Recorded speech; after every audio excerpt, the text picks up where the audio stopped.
I used to think our neighborhood was ordinary: dusty Texas cul-de-sacs, sunburnt lawns, the smell of mesquite smoke drifting from backyards. But 3 weeks ago, at 2:41 a.m., everything changed. It began with a scream sharp enough to carve the night in half, then the unmistakable crack of gunfire. Michael and I bolted upright in bed. Our bedroom window faced Redstone Manor, Alex and Sarah's place, an old Victorian ranch hybrid left over from the days when Crimson Gulch Ranch still sprawled across this land. The house looked like a museum piece someone forgot to tear down: red stone walls, iron porch railings twisted like thorny vines, and windows that reflected the desert moon like dead eyes. But that night the windows weren't dead. They were alive, lit, flickering, and screaming. I crawled to the window, pulling the curtain back. Michael, oh my God. The front door of Redstone Manor flew open so hard it smacked the siding. Alex stumbled out first, shirt torn, chest glistening with sweat, and something darker. A burned mark, a shape I couldn't understand at first. Sarah followed him, barefoot, hair tangled, face streaked with blood. She was crying, gasping for air like someone had tried to crush her throat. Behind them came another scream from inside. High-pitched. Not human. Alex fired twice into the hallway. Bang. Bang. Sarah shrieked and grabbed his arm. Don't look back. Alex yelled, his voice cracking. They ran, actually ran, down the driveway, across the street, and right past our house. Sarah tripped once, scrambling up, leaving dark drops across the concrete as she went. A trail. A path of blood leading away. Call 911, I told Michael. He already had the phone in his hand. But deep down we both knew, no one would come quickly. Not out here. Not near the border. The Texas Rangers arrived 40 minutes later, 2 men in dusty uniforms, unimpressed by the story we gave them. They shined flashlights into Redstone Manor, stepped inside for maybe 60 seconds, then walked back out shrugging. No signs of forced entry, one said. No active threat, said the other. Probably cartel, they both agreed. Or a domestic dispute. And just like that, they left. The door to Redstone Manor stayed open all night, swinging in the warm wind. A dark mouth inviting anything inside, or letting something out. By morning, the rumors started. Harold, our 70-something neighbor who cleaned his gun collection more than he watered his lawn, swore he'd seen feds outside the manor a week earlier. CIA, guaranteed, he told everyone who'd listen. That house is a front. Mark my words. The Culver twins spread a different story. Alex had been dealing with someone from a Mexican cartel. Guns. Money. Heard it from my cousin, one said. He lives 3 blocks over, said the other, as if that proved anything. Someone else said serial killer. Another said devil worship. But the story that stuck came from Lena. Lena lived 2 houses down, Sarah's closest friend, though too shy to admit it. She knocked on our door a day after the incident, bruises on her arm, and eyes wide like she hadn't slept. I need to tell someone, she whispered as Michael and I let her in. What happened? I asked. Lena's voice shook. Sarah called me 2 weeks ago. Said they brought in an exorcist. I blinked. A what? An exorcist, she repeated. A real one. Some guy from New Mexico. He didn't even last 10 minutes inside before he ran out bleeding from his nose. He told them there was something in the house, something old. Lena, that sounds crazy? I know. Tears welled in her eyes. But Sarah said whatever was inside woke up because they tried to cleanse it. And that night, Lena swallowed hard. She said she felt something grab her ankle while she slept. Something cold. She almost threw herself off the balcony to escape it. Alex found her standing on the railing. Michael stared. Jesus. I went to check on the house today, Lena whispered. To get documents for them. They texted me to grab what I could. But when I stepped inside, she rolled up her sleeve. 3 gashes, deep, bleeding, like claw marks, ran across her arm. "Something scratched me from behind," she said. "I didn't see anything. But I heard it. A whisper. It said," her voice broke again. "It said, 'This land is mine forever.'" The room fell silent. Outside, the wind rattled the gutter like bones. I didn't sleep that night. Every time I closed my eyes, I saw Alex and Sarah running, saw blood spattered across the porch, saw the burned mark seared into Alex's chest. A sigh. A freaking sigh. The symbol rang in my head like a bell. Something about it pulled at my memory. I used to be an investigative journalist before shifting to freelance work, nothing special, but enough to make me curious about things that didn't add up. And nothing about Redstone Manor added up. 2 nights later, unable to shake it, I drove to the Texas State Library in Austin. I didn't tell Michael, he would have worried. The library's archival section smelled of dust and old leather, and the map curator, a polite woman with steel-framed glasses, helped me search old land records. I wasn't prepared for what we found. Back then, before the suburbs replaced everything, the entire area was part of Crimson Gulch Ranch, owned by a man named Silas Thorne. A rancher known for discipline, cruelty, and unexplained labor disappearances. Newspaper clippings called him the Reaper of Crimson Gulch, a nickname earned long before he died. There were testimonies, buried deep in archives, about beatings, disappearances, bodies found in shallow desert pits. One report mentioned his wife Victoria and their 2 children vanishing without explanation. Another mentioned a sealed root cellar where screams were heard. According to ranch law, Silas believed the desert purified souls when buried alive. A chill crawled up my spine. Then I saw the map. A hand-drawn layout of Crimson Gulch Ranch from the 1800s. I traced the outline. The barns. The well. The workers' quarters. The root cellar. And right in the center, Redstone Manor. I whispered, "Oh God." The manor wasn't new. It wasn't built in the 60s like the realtor said. It was old. Dreadfully old. Renovated and disguised, but built directly on top of Silas Thorne's ranch house. And the cellar? Still there. Still sealed under the foundation. Still waiting. When I got home, Michael was pacing. "You didn't answer your phone," he said. "I thought something happened." "I'm sorry," I told him. "But I found something. Something huge." Before I could explain, he suddenly staggered, grabbing his forehead. "Michael. I had a dream," he muttered. "While you were gone. A nightmare." He lifted his shirt. Across his ribs was a faint, red mark, not burned, but drawn as if by a hot finger. The same shape I saw on Alex's chest. A sigh. He looked at me with terror. I think it touched me. As if summoned by his words, a sound echoed outside. A dragging noise. Slow. Heavy. Like something metal scraping across stone. We both froze. Michael turned off the lights. The scraping grew louder. Then our motion light outside flicked on. Through the window, we saw nothing at first. Nothing but wind-stirring dust. But then, a shadow at the edge of the yard. Tall. Wide-brimmed hat. Shoulders like stone pillars. And eyes, 2 burning red coals. It raised an arm. And the light died instantly, puffed out like someone pinched the filament with their fingers. Michael and I held our breath as the darkness swallowed everything. Then, faintly, so faintly we weren't sure it was real, came the whisper. "Mine." The next day, life tried to pretend it was normal. Kids rode bicycles. A guy walked his dog. Harold sat on his porch polishing a revolver, humming "The Star-Spangled Banner." But the air felt wrong, thicker, heavier, like the desert heat had teeth. At dusk, the whispering began. It slid under doors. Through vents. Through the attic. Through the floorboards.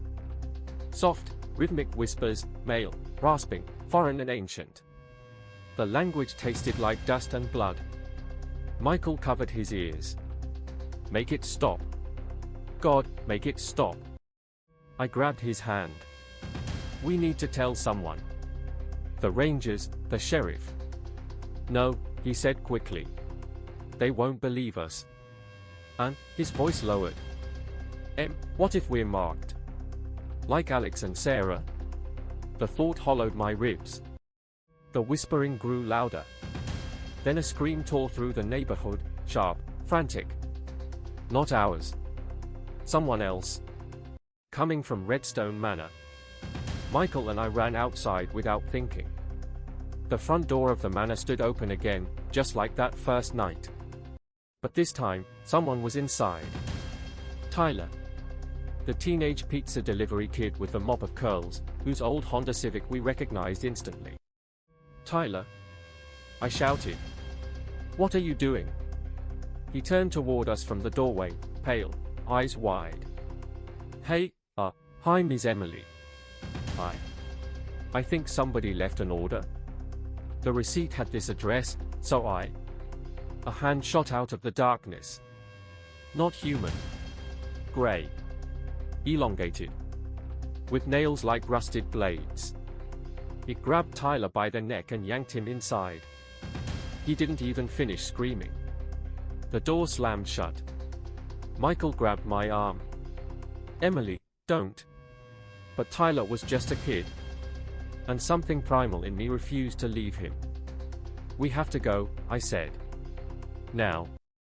Michael swallowed hard. "Then we go together." We charged forward, toward the manor, toward the darkness waiting inside. The moment we crossed the threshold, the door slammed behind us. The lights died. The air turned to sand. And the whispers rose around us like a storm. The house exhaled. And we were trapped inside with it. The darkness inside Redstone Manor wasn't normal darkness. It felt alive. It clung to my arms, my throat, the back of my neck like humid breath. Michael squeezed my hand so hard his knuckles cracked. Somewhere deeper in the house, Tyler screamed again, high, panicked, muffled as though under a thick layer of sand. "Tyler!" I shouted. "We're coming." The only response was a low groan from the walls. Wooden beams trembled overhead. Dust drifted from the ceiling like the whole house had inhaled sharply. Then the floor vibrated. A slow, pulsing thud, thud, thud, like heavy footsteps walking beneath us, inside the foundation. Michael swallowed. "How big is this house?" "Bigger on the inside than it looks," I whispered, quoting something Sarah once said. He gave a short, terrified laugh. Not helping. A sudden gust of hot wind blasted from the hallway, carrying the smell of scorched leather and something older, dry earth, as if someone had opened a furnace buried in the ground. The temperature rose sharply, and my eyes watered. Then Tyler screamed again, this time trailing into a wet, choking sound. We ran. The hallway stretched impossibly long. I knew the layout: 2 bedrooms, a bathroom, then the kitchen. But now the corridor kept extending, like a lung expanding into the dark. The carpet beneath our shoes changed color, first red, then brown, then a sand-like beige, rougher, hotter. Michael stopped abruptly. "Emily, look." The walls were no longer wood and plaster. They were turning into sandstone. Grains flaked off in the windless dark, drifting upward as though gravity had reversed. Footprints appeared in the dust, fresh ones, leading deeper inside. Large footprints. Boots. Cowboy boots. "I hate this," Michael whispered. "That makes 2 of us." We followed anyway. Because Tyler was still somewhere ahead, and fear wasn't enough to make us leave him. A shadow crossed the end of the hallway, broad, slow-moving, too tall to be human. Michael and I pressed against the wall, barely breathing. The shadow paused. Then a whisper, close and intimate, slid across the back of my neck. "You came back." I spun, heart slamming my ribs, but nothing was there. The hallway suddenly collapsed inward with a cracking sound, like the house was sucking in air. The walls folded toward us like a throat closing. "Run!" I yelled. We sprinted, and the walls snapped shut just behind us, smashing together like jaws. We barely made it into the next room. We tumbled into what was once the living room. The furniture had sunk into the floor as though the ground was turning to sand. Tyler's pizza box lay torn on the carpet, greasy cheese smeared across the warped floorboards. Then came the sound, scratching. Not small. Not animal. Huge. Deliberate. Like fingers the size of branches dragging across the walls. A shape emerged from the far corner. First the boots, dust-coated, spurs glinting like tiny blades. Then a coat, long, black, tattered at the edges and smoldering like dying embers. Then the hat, wide-brimmed, casting a shadow that swallowed half the room. Last came the eyes, two molten red coals burning from a skull half covered by cracked, leathery skin. The Reaper. Silas Thorne. Whatever he was now. His voice sounded like a shovel dragging over gravel. "You trespass on my land." I stepped back, pulling Michael behind me. "This was never your land," I snapped. "You murdered people. You tortured your own family." The Reaper tilted his head, amused. "They were mine to shape. Mine to bury." He raised one hand. Nails extended like curved iron claws. The floor convulsed. Sand erupted around us, not from holes, but from the solid wood itself, pouring upward in fountains. The sand formed hands, dozens, then hundreds, grey, skeletal, reaching for our ankles, our legs, our throats. Michael was yanked down first. "Emily," he gasped as a sand hand gripped his wrist and squeezed. Blood welled instantly. I grabbed him, pulling hard, but three more hands latched onto him. The Reaper drifted closer without moving his feet, gliding, as though the air itself carried him. He lifted his scythe. The blade glowed crimson, dripping sparks like molten metal. Another soul for the earth. He swung. I shoved Michael aside. The blade sliced across my shoulder. Pain exploded through me, white, searing, blinding. I fell to my knees, screaming. The wound felt like it was burning from the inside, as if the blade had carved not just flesh but something deeper. Michael kicked at the sand hands, sobbing. "Stop it! Stop it!" The hands dissolved as suddenly as they appeared. The Reaper lowered his scythe, staring at me with something like curiosity. "You carry her scent," he rasped. "Victoria. It lingers on you." I froze. "What?" I whispered. The Reaper leaned closer. His breath was hot as desert wind. "Her blood touched these floors again the night you entered." He dragged a cracked finger through the air near my wound. "Now you are marked." Michael pulled me up. "We're leaving." The Reaper straightened slowly. "Yes," he murmured. "You are leaving." Then the floor collapsed. We fell. Sand swallowed us whole, an avalanche dragging us downward through darkness so thick it felt like drowning. I heard Michael shouting my name, but his voice twisted into echoing, warped versions of itself, as if the house was mocking him. My back slammed against something solid. I coughed, spitting sand from my mouth, my eyes burning. We were underground. A cellar. Lit only by flames flickering from cracks in the walls, but the flames weren't red or orange. They were blue. Cold burning. Ghost fire. The room smelled of old leather, sweat, and rotting earth. Michael stumbled toward me. "Are you okay?" "Emily, your shoulder." The wound still burned, but the bleeding had slowed. "I'm fine. We need to find Tyler." As if on cue, a muffled sob echoed from the far corner. We ran.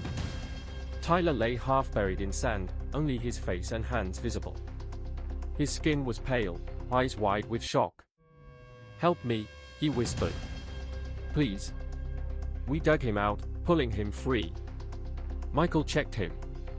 His breathing. "He'll live." A low rumble vibrated through the cellar. The blue flames flickered violently. That was too easy, I whispered. The cellar door slammed shut above us with a metallic bang. A voice filled the room, deeper than before, echoing off every surface. This is where they begged. The sand on the floor began to move, swirling into circles, forming shapes. Bodies. Men. Women. Children. Their faces carved from dust, their mouths open in eternal screams. Then came a second voice. A woman's. Soft. Broken. Yet strong enough to make the flame snap upright. Silas. Michael grabbed my hand. Who was that? My throat tightened. Victoria. Shadows shifted along the far wall. A figure stepped out. A woman in a tattered white dress, hair drifting as though underwater. Her eyes glowed not red, but a soft, piercing blue. Behind her, two smaller figures materialized, children, maybe 8 and 10 years old. Their faces flickered like candle flames. Victoria raised her hand. The blue fire surged. The sand bodies stopped moving. Michael breathed, holy. Before he could finish, the walls groaned, loud, angry. The Reaper materialized at the top of the stairs leading into the cellar. Face twisted. Hat low. Side burning. You defy me again, he snarled. Victoria stepped forward. I freed them once. I will free them again. Their voices collided, hers like a cold wind, his like a furnace. The entire cellar shook violently. Michael and I shielded Tyler as sand burst upward around us, forming jagged spires. The Reaper leapt from the staircase, descending like a comet of red light. Victoria raised both hands. Blue fire shields erupted, clashing with the Reaper's blade. Sparks exploded in every direction. The children hissed, charging forward with spectral hands turned to claws. The Reaper roared, swiping his scythe. The blade sliced one of the children clean in half, but instead of dying, the child's form dissolved into mist and reformed behind him, shrieking an unearthly war cry. Victoria locked eyes with me. Emily, she whispered, her voice inside my head, not my ears. The curse binds through the relics he buried. Destroy what he forged. Break the chain. What relics? I yelled. She pointed at a dark corner of the cellar. Something glimmered there. Old leather. Coiled. Cracking. A whip. Silas Thorne's whip. Michael grabbed my arm. We can't fight him. Then we die here, I said. The Reaper slammed his side into the ground.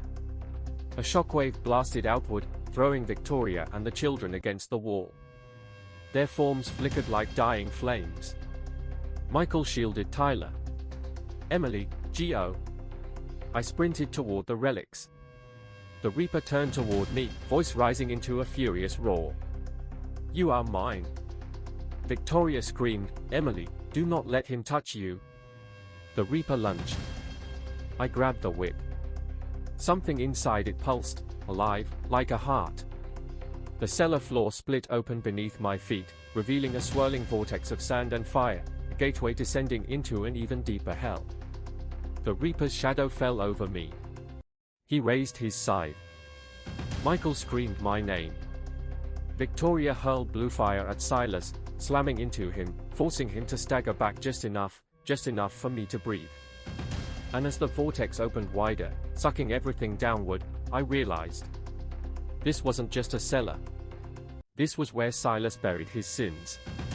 And unless I destroyed the relics, we were going to join them.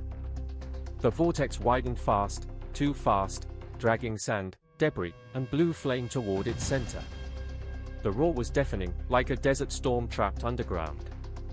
I dug my heels into the shifting floor, clutching the old leather whip. It twitched in my hands like a living snake. The Reaper recovered from Victoria's blast. He towered over the swirling pit, side glowing brighter, burning red like the heart of a furnace. You cannot break what is bound in blood, he growled, stepping toward me. Your flesh remembers. Your bones remember. I'm not yours, I spat. The ground lurched, throwing me sideways. I slammed into a sand mound, gasping as pain shot through my wounded shoulder. The burn flared again, hotter, reacting to him. The Reaper descended the slope toward me, dragging his side behind him. Sparks hissed through the sand. Michael's voice tore through the chaos. "Emily, move." He sprinted toward me, Tyler limp in his arms, half-conscious. The vortex pulled at all three of us, trying to drag us into the dark. Even Michael struggled to stay upright. Victoria and her children flickered weakly near the wall. She reached her hand out to me, her ghostly form dimming. "Break the relic, Emily." "How?" I shouted back. "Tell me what to do." Silas laughed. It sounded like metal cracking. "You cannot destroy a piece of me." He lunged. I rolled aside as his scythe slashed down, splitting the earth where I'd been lying. A burst of white-hot sand erupted upward, burning my arms. I whipped the leather coil out of instinct. It cracked with a thunderous, supernatural snap, echoing like lightning across the chamber. The Reaper staggered. "What did you do?" Michael yelled. I don't know." Silas snarled, lifting his scythe again, but the whip reacted, turning rigid, glowing faintly blue, like it was feeding off the lingering energy of Victoria's presence. Victoria's voice whispered faintly in my mind. "His blood forged it. My blood can break it." What did that mean? I looked at her ghost, barely holding together. Then looked at my shoulder. The wound burned with the same blue energy that flickered through her eyes. His blade had marked me. But Victoria had touched me with her power. I suddenly understood. "Michael, get Tyler out of the pool." I shouted. "Stay back." Michael dragged Tyler toward the far edge of the cellar where the pull was weakest. The boy whimpered, half-conscious. The Reaper raised his blade again. "You cannot fight me with your mortal hands." "Good," I said. "Because these aren't just mine." He swung. I dodged, cracked the whip again, aiming for the glowing scythe. The relics, not the monster. That's what Victoria wanted. The whip wrapped around the blade. The Reaper froze. A horrible scream tore from his throat, half human, half something far older. The scythe's glow faded slightly. Michael gasped. "You're weakening him." "If I can break this thing," I shouted back, "I break him."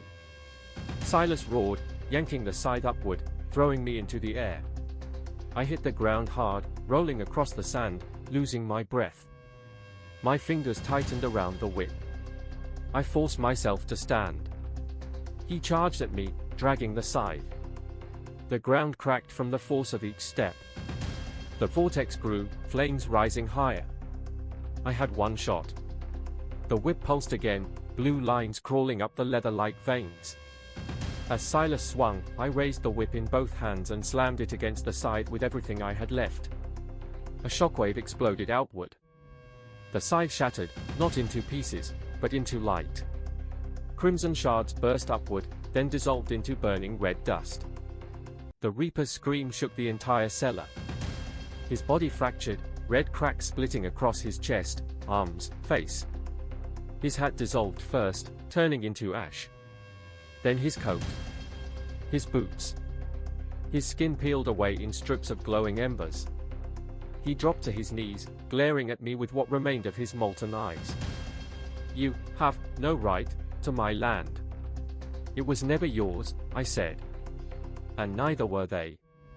Victoria stepped forward, glowing brighter, stronger than before. Her children came too, eyes blazing. Silas crawled backward, his body crumbling. "Stay back," he screamed. "I buried you. I own you." Victoria's voice shook the chamber. "You own nothing." She thrust her hand toward him, blue flames erupting like a tidal wave. The children lunged with spectral claws, slashing at his essence. The Reaper shrieked as his form broke apart piece by piece, dissolving into streams of red dust sucked toward the swirling vortex. The vortex roared louder, pulling him downward.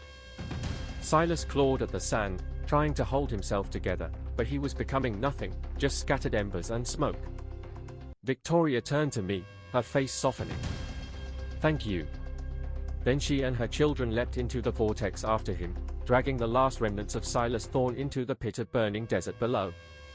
The vortex sealed with a thunderous boom, spitting blue flames upward before collapsing into dead silence. The cellar shook violently. Chunks of earth fell from the ceiling. Michael rushed to me.